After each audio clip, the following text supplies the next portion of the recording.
Hello guys, আসসালামু আলাইকুম। আশা করি আপনারা সবাই ভালো আছেন, সুস্থ আছেন, সুন্দর আছেন। আমি আবার আপনাদের মাঝে উপস্থিত হয়েছি ছোট্ট একটা গল্প করার জন্য। তা যদি ভালো লেগে থাকে সাবস্ক্রাইব করে বেল বাটন টিপে দিন, বেশি বেশি শেয়ার করুন। একবার আমি বাসায় একটা বুয়া রেখেছিলাম। বুয়াটা খুব ভালো ছিল, দেখলে কেউ বলবে না যে এটা পুরুষ মানুষ। সুন্দর কাজ করতো, রান্নাও করতো চমৎকার। বাসায় একা থাকতাম, সাহেব অফিসে, ছোট্ট একটা মেয়েও ছিল। তার চাল চলন কথাবার্তা খুবই মার্জিত।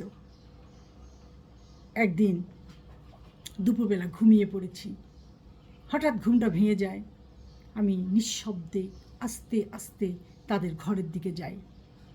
তাকে দেখি সে তার মাথার পর চুলাটা খুলে রেখেছে, মাথায় মস্ত বড় একটা টাক,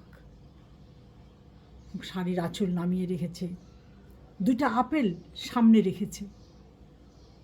আমি নীরবে তাকে দেখে ভয়ে পিছপা হয়ে চলে এলাম। রাতে আমার হাজব্যান্ডকে বললাম সব কথা খুলে। আমার হাজব্যান্ড শিউরে উঠল, বলল, তুমি তাকে আর রেখো না, তাকে রাখা নিরাপদ না।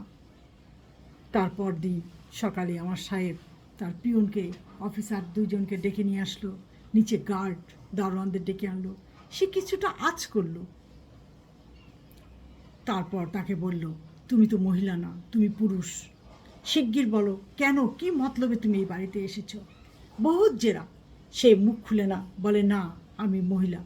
তারপর জোর করে আমার পিয়ন তার মাথার কাপড় খুলে মাথার চুল টান দিয়ে দেখে মাথায় বড় টাক।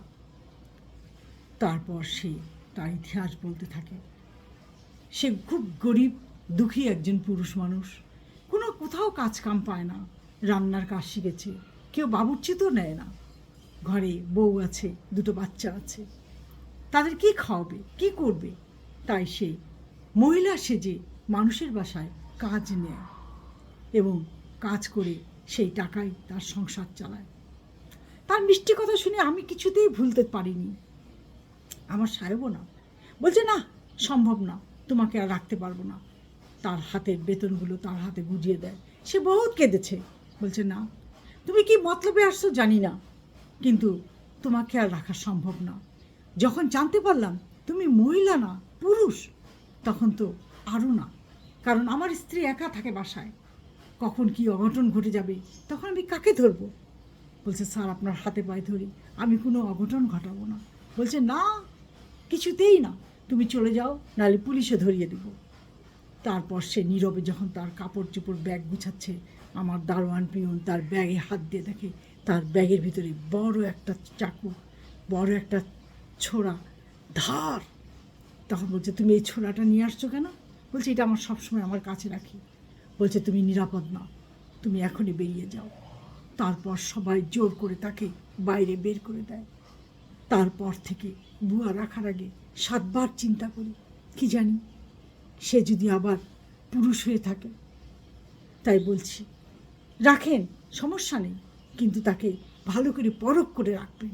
তার ব্যাগ ভালো করে চেক করবেন, তার ব্যাগের ভেতরটা চেক করবেন, তার কোমর টোমর চেক করবেন, তার চাল চলন চেক করবেন, তার কথাবার্তা সব। কি জানি যদি সে 2 নম্বরই হয়ে থাকে, এমন কিছু মিশিয়ে দিবে যা খেয়ে মৃত্যুর সঙ্গে পাঞ্জা লড়তে হবে। এই জন্য সাবধানে চলবেন। ওদের ছাড়া আমরা চলতে পারি না, ওরা জানে, আর তাই এই দুর্বলতার সুযোগটাই ওরা নিয়ে থাকে। আজ এই পর্যন্ত। ভালো থাকেন, সুস্থ থাকেন, আল্লাহ হাফেজ।